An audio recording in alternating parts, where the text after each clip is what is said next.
सत्संग जो सुनते हैं उनके जीवन का कैसे परिवर्तन हो रहा है, ये भगवत कृपा से दर्शन करने को मिलता है। पर दीपक तले अंधेला, ये जरूर कहावत सार्थक नजर आती। दूर से सुनकर परिवर्तन इतनी जोर का होता है, पर नजदीक में ये समझ में नहीं आता। धाम वास करते हैं तो इनको इतना कुसंग का प्रभाव पड़ जाता है कि सत्संग फीका हो जाता है, और कुसंग में रहते हैं और सत्संग का इतना प्रभाव कि कुसंग का त्याग करके वो भगवत मार्ग में आगे बढ़ रहे हैं। कल एक सज्जन जीवन में ऐसे बोले, आपने कहा कि धाम आए, 3 दिन रुके, पहले दिन जलपान करे, दूसरे दिन फल, तीसरे दिन एक बार अन्न, वही कर रहा हूं, धाम आया हूं, ऐसा बड़ा सुख मिलता है। धृष्टता की हद हो गई है। जीव जानबूझ, जैसे मल का कीड़ा, विष्ठा का कीड़ा, उसे अमृत कुंड में डालना चाहो तो वो अपने को बुरा मानता है और वो सोच रहा है ये हमारा अहित कर रहा है, मुझे विष्ठा क्यों नहीं मिल रहा। ऐसे ही विषय का कीड़ा बना हुआ जीव विषय में कूदना चाहता है। प्रभु के आश्रित होकर अगर वैराग्य मार्ग में कदम रखा है तो रुपया प्राप्ति का उपाय नहीं रखना चाहिए, ध्यान रखना। नहीं, बहुत कुछ हो सकता है। माया आपको पुनः उसी जगह स्थापित कर देगी जहां से निकलना चाहते हो। एकमात्र भगवत भरोसा, जितना कमा लिया, इसके बाद बंद। अगर धाम वास करके हम भगवत आश्रय ले लिए तो नमक रोटी खाएंगे बस। अब हमारा उद्देश्य केवल भजन रूपी धन एकत्रित करना है। जो बेचारे रिक्शा चला करके जीवन गुजारते हैं उनको हम प्रणाम करते हैं। ये धाम वास करते हैं, अर्थ की व्यवस्था नहीं, इधर उधर झोपड़ी, इधर उधर कार्य करके रह रहे हैं, पर रिक्शा चलाते हैं। समय से दिनचर्या में है, देख रहे हैं हम, और समय से रिक्शा चलाते हैं, परिवार को हम प्रणाम करते हैं, धाम वास कर रहे हैं। कोई तो दूसरों के घरों में सेवकाई करते हैं और धाम वास कर, प्रणाम है उनके लिए। लेकिन जब तुम्हारे पास खाने की व्यवस्था, रहने की व्यवस्था है, तो तुम्हारा कदम वो गृहस्थी में रहते हैं। जब विरक्त हो गए, वैराग्य मार्ग के हो गए, एक भी रुपए का ये आय का साधन नहीं करना चाहिए। इससे क्या होगा, आपकी वृत्ति अर्थ में रही है, अर्थ में ही रह जाएगी, गोरे चरणारविंद में नहीं रह जाएगी। और जिनके लिए अर्थ एकत्रित किया जाता है वो उस अर्थ से सुखी नहीं हो सकते, ध्यान रखना। वो परम अर्थ से, परमार्थ से सुख प्राप्त करते। करोड़ों अरबों रुपया जमा कर दिया, उन्हीं के सामने उन्हीं के बच्चों ने उनका तिरस्कार करके और गलत मार्ग का अनुसरण किया। श्रीपाद कह रहे, जब तुम जानते हो कि मृत्यु निश्चित होगी, जब तुम जानते हो कि मृत्यु से बचने का एकमात्र उपाय भगवान की शरण, हर श्वास नाम जपना है, कृष्णानंद रसाम्बुदे परतरम सारम विचित्रोज्ज्वला। महान विचित्र प्रेम रस जो उज्जवल, जिसमें कामना की गंध नहीं है, ऐसा प्रिया प्रीतम का प्रेम रस प्रदान करने में समर्थ श्रीधाम वृंदावन है। हे भाई भ्रातः, तुम क्यों भ्रमित हो रहे हो? ये माया का कार्य है, भूल भुलैया में डालकर पूरा जीवन बर्बाद कर देना। सच्ची मानिए, कोई ऐसा सुख नहीं है जो विवेक के द्वारा देखो उसमें सुख दिखाई दे। विवेक के द्वारा, बुद्धि का अंधा आदमी तो कहीं भी कूदेगा जाके। एक सुख हमें बता दो कि ये महान सुख है स्मृति लोक में। एक सुख, पूरे शरीर को, इसी को लेकर के सारे सुख विधान है। कुछ भी खाओ 6 घंटे में दुर्गंध युक्त मल, कुछ भी पियो दुर्गंध युक्त लघुशंका, छिड़क दो गंदगी, कान साफ करो गंदगी, सुबह देखो आंखों में गंदगी, और नीचे तो गंदगी के कुंड ही है। और इसी शरीर को सजाना, इसी शरीर को भोगना कौन सा सुख हो सकता है? मलमूत्र के द्वारों में कोई परमानंद छिपा हुआ है। परमानंद भगवान को छोड़कर मलमूत्र के भांड को सजाना और इसी को भोगना, यही माया की चाल है।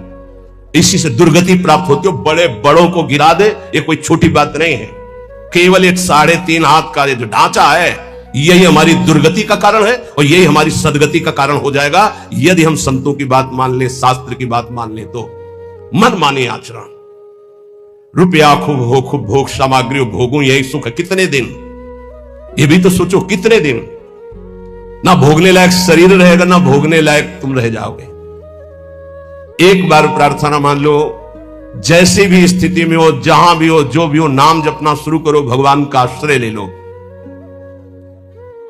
श्री कृष्ण एकांत भावम क्वानु सकल जनो वश्या मापनोत्य यत्नात्। तुम ऐसा यत्न करो कि तुम्हें एकांतिक भाव श्री कृष्ण से प्राप्त हो जाए। एकांतिक, हर परिस्थिति में हमारा मन सावई मनः कृष्ण पदारविंद। बहुत करुणामय प्रभु श्री कृष्ण है, बहुत करुणामय। ये हम राधा राधा कहते हैं तो ऐसा मत समझना कि हम श्री कृष्ण को प्यार नहीं करते। किशोरी जूस से भी अधिक प्यार करते हैं, किशोरी जूस से भी अधिक। हमारी स्वामिनी जू के प्राण प्रिय हैं लाल जू, तो हमें कैसे लगेंगे?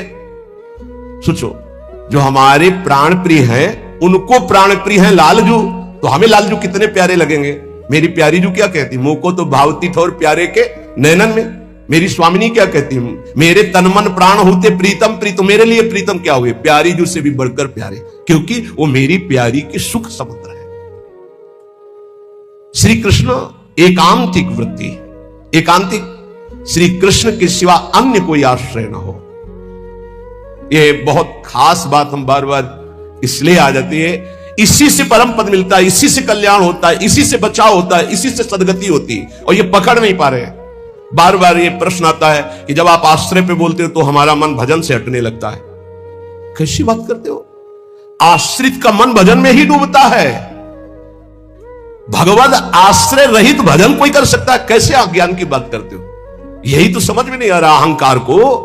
भगवद आश्रित से जो भजन होता है रोम रोम से भजन होने लगता है, अंदर से आत्मसमर्पण, रोम रोम, जहां समर्पण वहीं भजन होता है। जैसे हमारा शरीर से आत्मवत भाव हो गया तो शरीर का भजन हो रहा है। ये खाना, ये देखना, ये पीना, ये भोगना, ये छूना, ये सूंघना।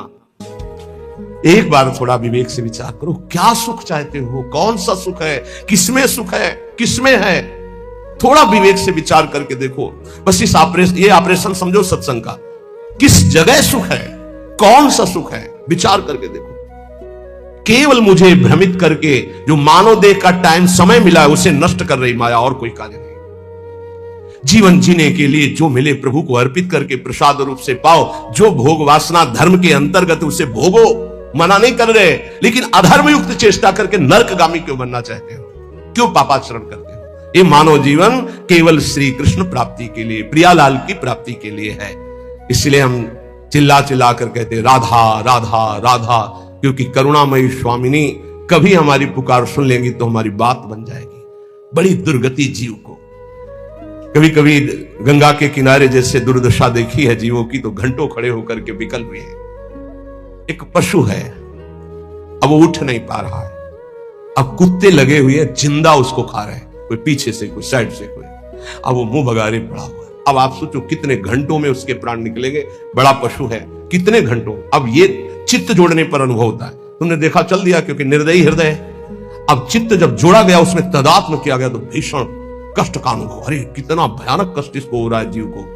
अब तत्काल मर जाए तो मर जाए, लेकिन अब कितने घंटे खाएंगे जिंदा, थोड़ा थोड़ा मांस खाएंगे, और वो तड़प रहा है। ये क्या है? हम ही है।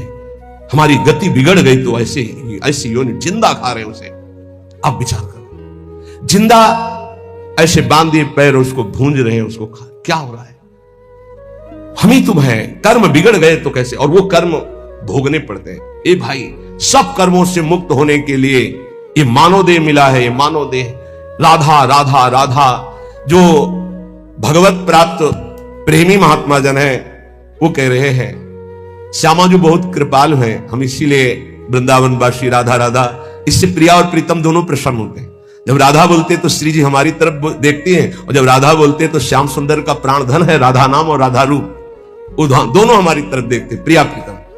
बोले हमारे धन श्यामा जू को नाम, श्यामा जू को नाम, जाको रटत निरंतर मोहन राधा राधा राधा राधा, जाको रटत निरंतर मोहन नंद नंदन घन श्याम, हमारे धन श्यामा जू को नाम। प्रतिदिन नव नव महामाधुरी बरसत आठों जाम, गुण मंजरी नव कुंज मिलावे, इसी वृंदावन धाम, हमारे धन श्यामा जू को नाम। जो राधा राधा रटता है उसके हृदय में नवीन नवीन प्रेम रस बरसाने वाली, जिनकी श्रीअंग माधुरी ऐसे युगल सरकार हृदय में प्रकाशित होने लगते हैं और प्रकट